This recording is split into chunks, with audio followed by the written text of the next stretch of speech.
सूर्य देवाय नमः। प्रेम से बोलिए प्रिय भक्तगणों, जय सूर्य भगवान की। नमस्कार प्रिय भक्तगणों, स्वागत है आप सभी का आपके अपने चैनल ज्ञान अर्थ में। आप सभी का दिन शुभ और मंगलमय हो। आज नवरात्रि का 9वां दिन है। आज नवरात्रि का 9वां दिन है। नवरात्रि के 9वें दिन होने के साथ साथ आज रविवार का दिन भी पड़ रहा है, जिसकी वजह से रविवार के दिन का महत्व और भी बढ़ गया है। आइए आज ध्यान लगाकर रसपान करेंगे श्रोताओं भगवान सूर्य देव की पावन एवं पौराणिक व्रत कथा, जिसके श्रवण मात्र से साधक का भविष्य उज्जवल हो जगमगा उठता है। आइए ध्यान लगाकर रसपान करेंगे। द्वापर युग की बात है। भगवान श्री कृष्ण एक बार अपनी बुआ कुंती के आश्रम काम्यवन में पहुँचे। उस समय पांडव लोग वनवास कर रहे थे। भगवान श्री कृष्ण ने कहा, बुआ जी, मैं तुम्हें वनवासी वेश में देखकर दुखी हो जाता हूँ।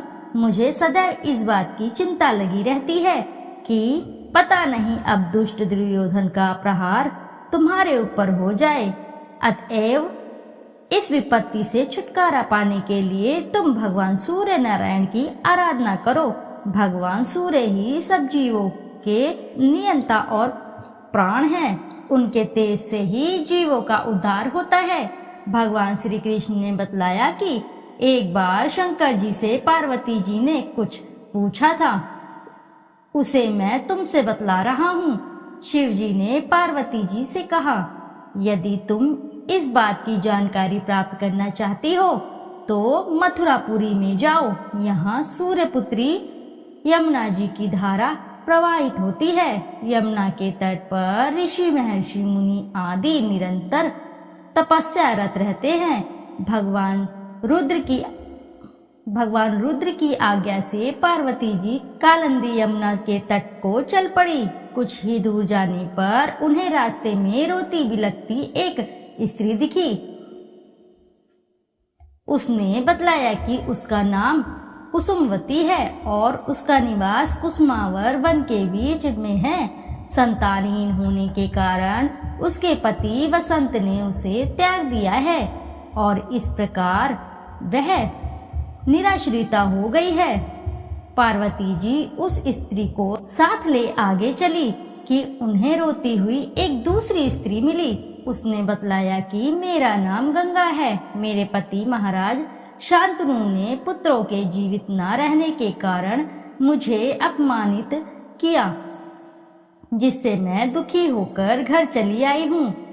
इसी प्रकार थोड़ी दूर जाने पर मधुवन में माधवी नाम की एक स्त्री और मिली, जो पति के वैभव का नाश होने के कारण घर से निकाल दी गई। इसके अनंतर आगे जाने पर कुमुद वन में कुमुदा नाम की स्त्री से भेंट हुई, जिसके पति को राजा ने बंदी बना लिया था और वह व्याकुल होकर विलाप कर रही थी।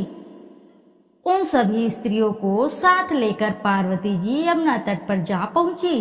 उस तट पर पूजन उत्सव देखकर पार्वती जी ने ऋषि पत्नियों से पूछा कि यह किस देव की आराधना हो रही है, इस पूजन का विधान फल क्या है। उनकी बात सुनकर एक ऋषि पत्नी ने कहा, यह जगत पिता सूर्य नारायण का व्रत है और सभी मनोरथ को पूर्ण करने वाला है। इस व्रत को करके प्रत्येक नर नारियों ने अभीष्ट सिद्धि प्राप्त की है। तुम्हें भी यदि कोई वांछा हो तो इस व्रत को करके प्राप्त करो। ऋषि पत्नियों से ऐसी बात सुनकर पार्वती जी अत्यंत प्रसन्न हुई और उस व्रत के विधान तथा फल को जानकर शिव जी के पास लौट आई। पार्वती जी ने इस व्रत को करके विघ्ननाशक गणेश जी जैसा पुत्र को प्राप्त किया। इति शुभम। जोर से बोलिए प्रिय भक्तगणों, जय सूर्य नारायण भगवान की। प्राचीन काल में एक बुढ़िया रहती थी। वह नियमित रूप से रविवार का व्रत करती। रविवार के दिन सूर्योदय से पहले उठकर बुढ़िया स्नान आदि से निवृत्त होकर आंगन को गोबर से लीप कर स्वच्छ करती। उसके बाद सूर्य भगवान की पूजा करते हुए रविवार की व्रत कथा सुनकर भगवान सूर्य को भोग लगाकर दिन में एक समय भोजन करती। सूर्य भगवान की अनुकंपा से बुढ़िया को किसी प्रकार की चिंता व कष्ट नहीं था।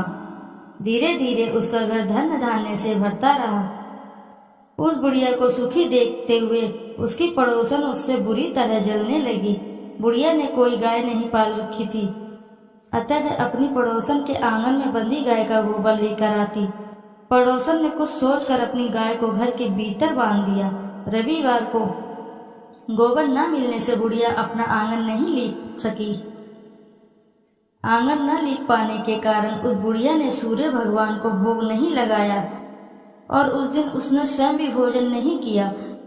सूर्यास्त होने पर बुढ़िया भूखी प्यासी सो गई। रात्रि में सूर्य भगवान ने उसे स्वप्न में दर्शन दिए और व्रत करने की तथा उन्हें भोग न लगाने का कारण पूछा। बुढ़िया ने बहुत ही करुण स्वर में पड़ोसन के द्वारा घर के अंदर गाय बांधने और गोबर न मिल पाने की बात कही।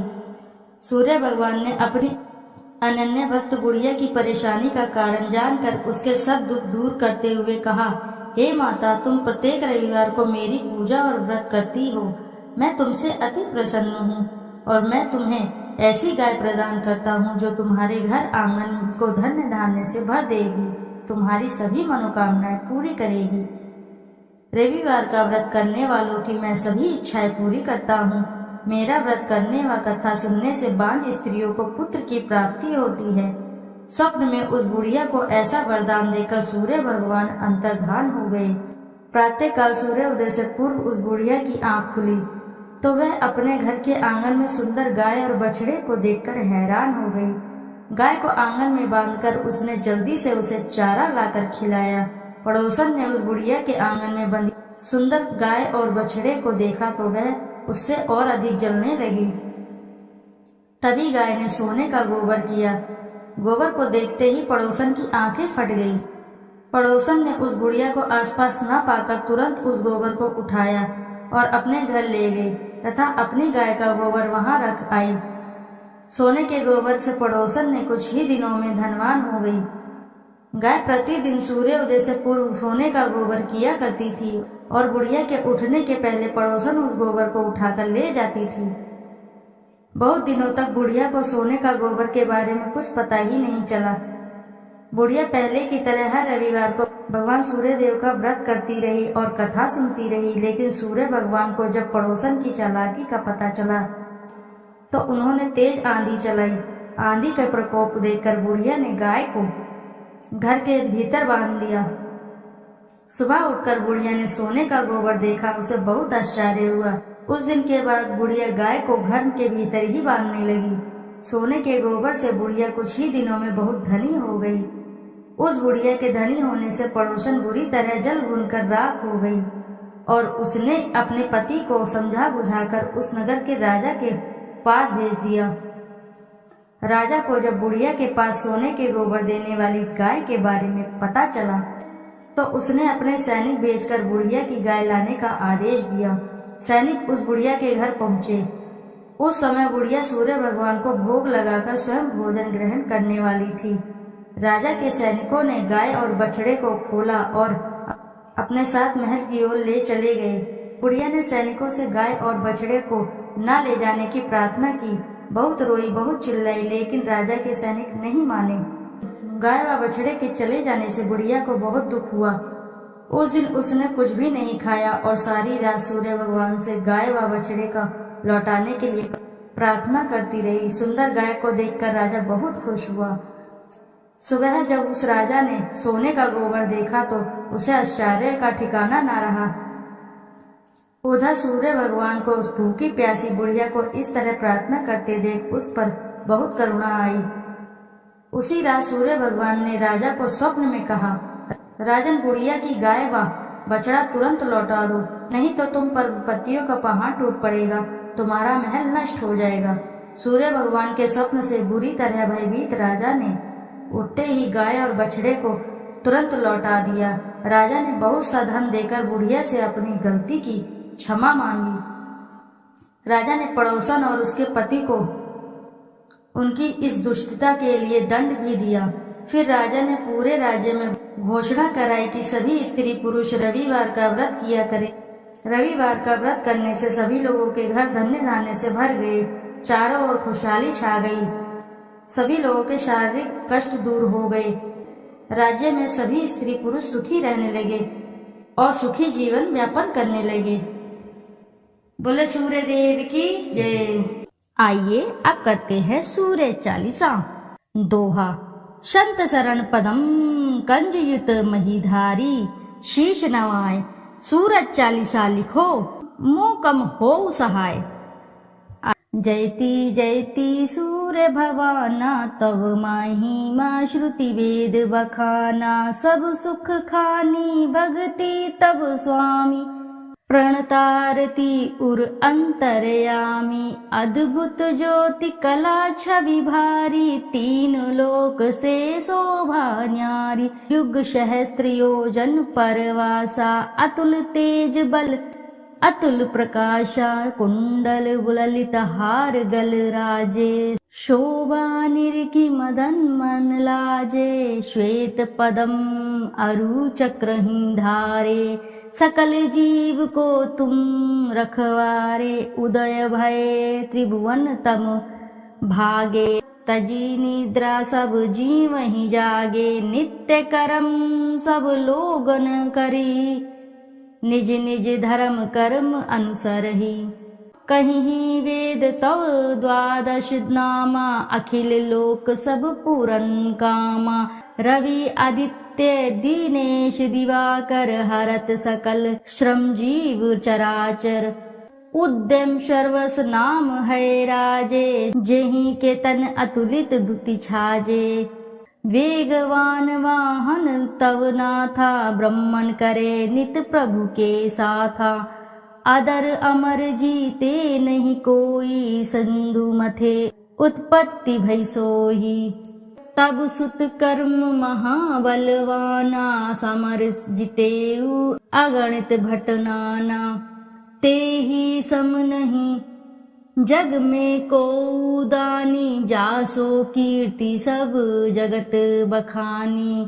कश्यप पुत्र गरुण के भाई, अरुण नाम साथी कहाई। समय पाई जब राहु ग्रासे, त्रिभुवन में तब तम अति भासे। ग्रहण पर्व पंडित सब कहीं, मोक्ष हेतु सादर नर करहीं।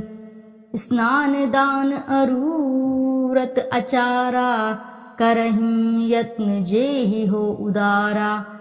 एहि कर महिमा वेद पुराना, विविध भांति सब ग्रंथ बखाना।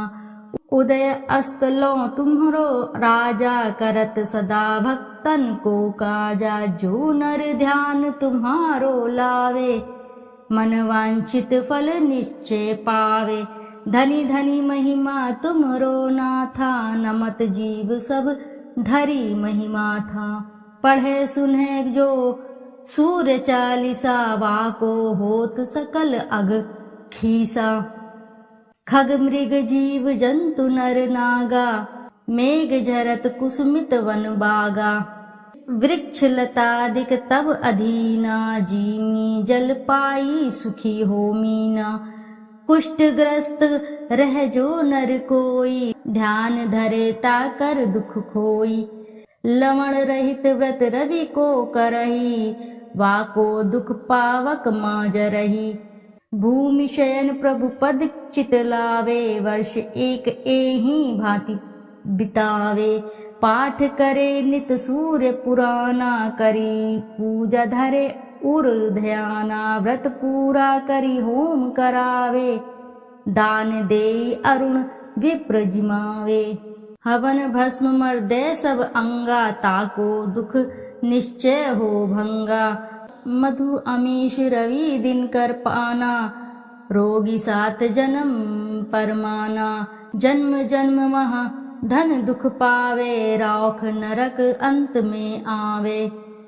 तैल मास मधु नारी जो त्यागहीं, वाको दुख व्याधि सब भागहीं। पाठ करे गृह पीड़ा नाशे, मोक्ष ज्ञान बहुविधि उद्भासे।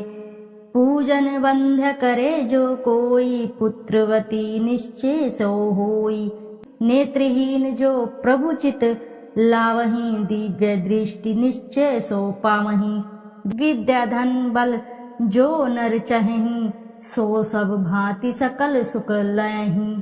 जो ये चरित सूर्य को गावे, अंत समय तब धाम सिधावे।